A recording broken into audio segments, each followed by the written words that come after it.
Madam ನಿಮ್ಮ ಹೆಸರು ಏನು ಮತ್ತೆ ನೀವು ಏನು ಮಾಡ್ತಾ ಇದ್ದೀರಿ?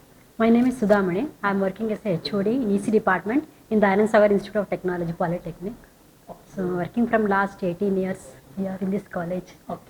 ಸೊ ಇವತ್ತಿನ ನಮ್ಮ ಸೆಮಿನಾರ್ ಬಗ್ಗೆ ನಿಮ್ಗೆ ಏನು ಅನಿಸ್ತು? It was very nice. It's good information to all students and staff.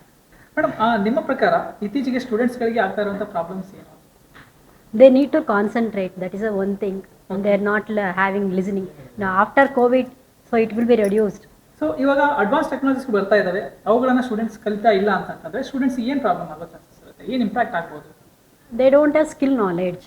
That's the main thing. They will not go for higher upgrades like engineering or work field. Okay. It will all affect if they are not giving interest on studies. In or there that. Careers. Yeah.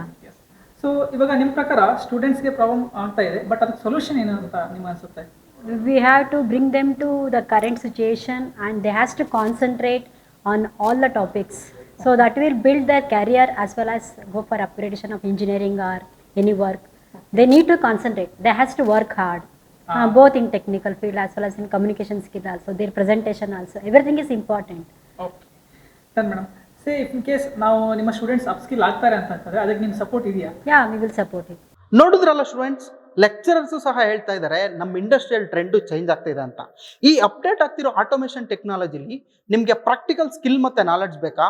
ಹಂಗಿದ್ರೆ ತಡ ಮಾಡಬೇಡಿ, develop ನಿಮಗೆ technical ಟ್ರೈನಿಂಗ್ನ ಕೊಡ್ತಾ ಇದೆ. So don't miss this opportunity, B industry ready. ಇದ್ರ ಬಗ್ಗೆ ಹೆಚ್ಚಿನ details description ಇರೋ ಲಿಂಕಲ್ಲಿದೆ, ಹೋಗಿ ಚೆಕ್ ಮಾಡಿ.